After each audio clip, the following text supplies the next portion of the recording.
Have you ever wondered what people ate during medieval times that would make you question everything you know about food? Well, buckle up, because today we're diving into one of the most bizarre dietary practices of the Middle Ages that will leave you scratching your head and maybe losing your appetite. We're talking about why medieval Christians thought it was perfectly acceptable to chow down on beaver tails during Lent. And trust me, the reasoning behind this will blow your mind. Picture this. It's the year 1200. You're a devout Christian, and Lent has just begun. For the next 40 days, you're supposed to give up meat and focus on spiritual purification. But here's where things get interesting. You walk into your local medieval market, and right there next to the fish, you see beaver tails being sold as perfectly legitimate, Lent-friendly food. Yes, you heard that right. Beaver tails. The same furry, flat appendages that help beavers swim and slap water when they're annoyed. Now, before you start thinking medieval people had lost their minds, let me explain the absolutely fascinating logic behind this culinary choice that reveals so much about how people thought, survived, and interpreted religious rules hundreds of years ago. This isn't just about weird food choices. It's about survival, creativity, and the incredible ways humans adapt their beliefs to match their circumstances. The story begins with the Catholic Church's strict rules about fasting during Lent. These weren't suggestions. They were serious religious obligations that could affect your eternal soul. The Church had declared that during Lent, Christians should abstain from eating meat from warm-blooded animals. This meant no beef, no pork, no chicken, no lamb. Basically, if it walked on land and had warm blood pumping through its veins, it was off the menu for 40 days. But here's where medieval logic gets really interesting. The Church's definition of what constituted meat was surprisingly flexible, and this flexibility opened up some incredible loopholes that medieval people exploited with remarkable creativity. You see, the prohibition was specifically against the flesh of warm-blooded land animals. Fish were always acceptable because they lived in water and were considered different from land creatures. But what about animals that spent time both on land and in water? Enter the beaver, nature's ultimate multitasker. These industrious rodents spend significant portions of their lives in water, building dams, swimming around, and generally acting more like aquatic creatures than land animals. Medieval scholars and church officials looked at beavers and had to make a classification decision. Were they land animals or water animals? The answer they came up with would change medieval dining forever. The Church ultimately decided that beavers, due to their aquatic lifestyle and their fish-like tail, could be classified as fish for the purposes of Lent. Yes, you read that correctly. The Catholic Church officially declared that beavers were basically fish. This wasn't some random decision made by a single priest having a bad day. This was a deliberate theological ruling that involved serious religious consideration. But wait, it gets even more specific. The Church didn't just say the entire beaver was acceptable during Lent. They made a distinction between different parts of the beaver's body. The tail, being the most fish-like part of the animal, was definitely acceptable. Some sources suggest that beaver meat in general was allowed, but the tail was the star of the show because it looked and felt more like fish than mammal. Think about this from a medieval person's perspective. You're living in a time when food scarcity is a real concern, especially during the lean months of early spring when Lent typically occurs. Winter stores are running low, fresh crops haven't come in yet, and you're facing 40 days of restricted eating. Then someone tells you that beaver tails are not only allowed, but encouraged during this fasting period. This wasn't just a religious loophole. It was a survival strategy. The preparation of beaver tail became quite sophisticated in medieval kitchens. These weren't just thrown on a fire and eaten like some primitive snack. Medieval cooks developed elaborate recipes for preparing beaver tails that rivaled any fish dish of the time. The tails were often boiled, roasted, or prepared in stews with vegetables and herbs. Some recipes called for removing the outer skin and preparing the tail meat in ways that made it taste more like fish. Interestingly, beaver tails weren't the only animals that received this special aquatic classification. Barnacle geese, which medieval people believed grew from barnacles on trees near the ocean, were also considered acceptable during Lent because of their supposed connection to the sea.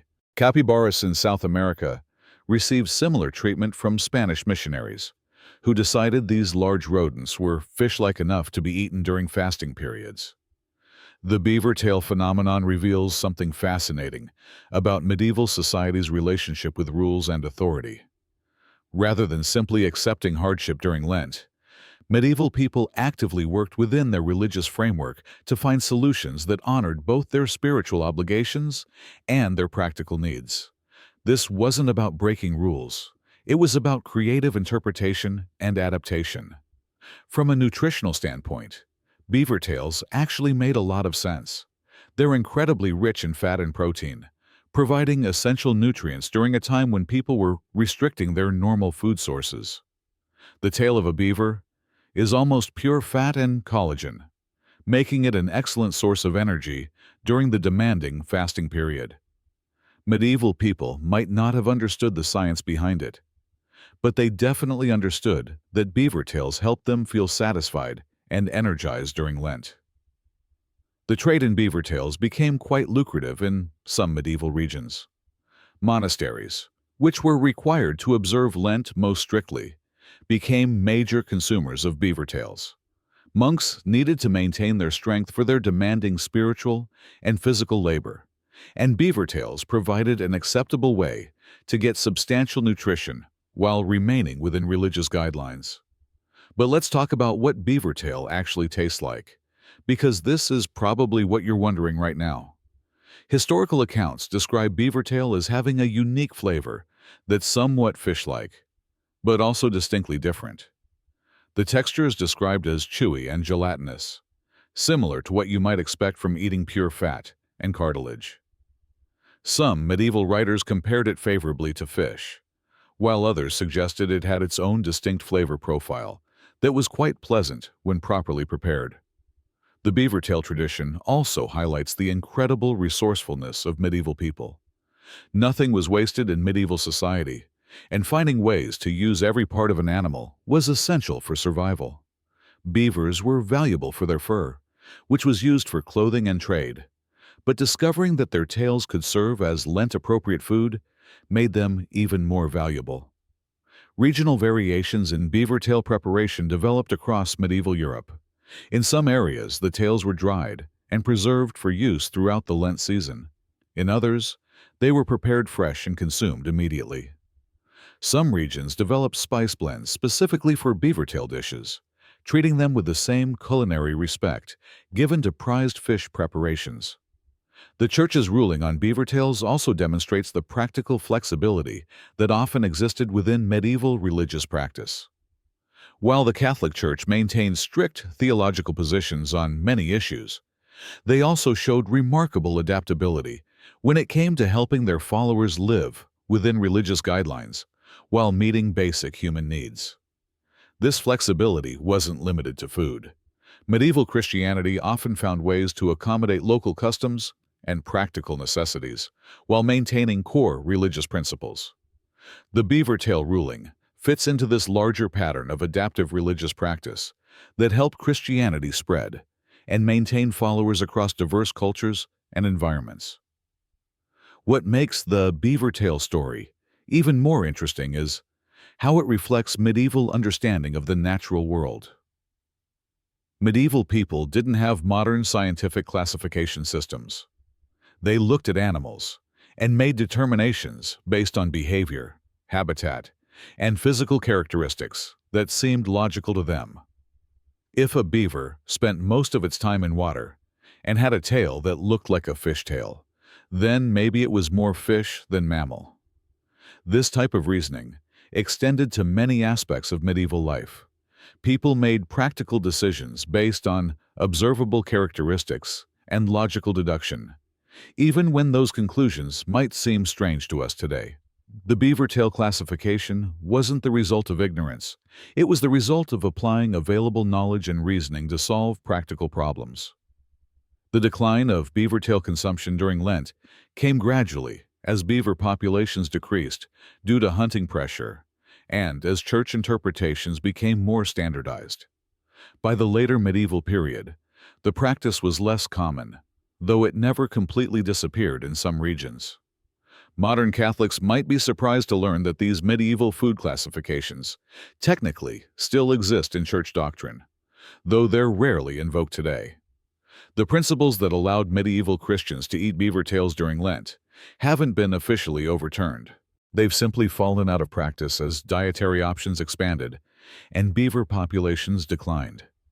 The beaver tail story also connects to larger themes about human creativity and adaptation. Throughout history, people have found innovative ways to work within constraints while meeting their needs. Medieval Christians eating beaver tails during Lent represents the same type of creative problem-solving that we see in every era of human history.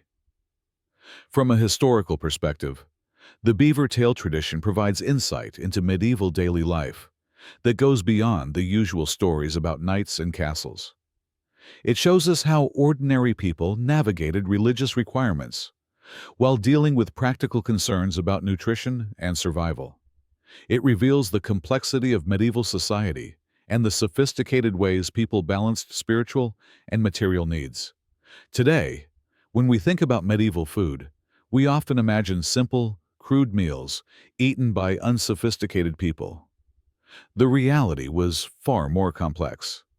Medieval cuisine included elaborate preparations, creative solutions to dietary restrictions, and sophisticated understanding of nutrition and flavor. The beaver tail tradition exemplifies this complexity and challenges our assumptions about medieval culinary culture. The story of why medieval people ate beaver tails during Lent ultimately teaches us about the incredible adaptability of human culture. Faced with religious requirements that could have made survival difficult, medieval Christians found a solution that honored their spiritual beliefs while meeting their practical needs. They didn't simply accept hardship. They used creativity, logic, and theological reasoning to find a better way forward. So, the next time someone tells you that medieval people were simple or unsophisticated, you can remind them about the beaver tail story.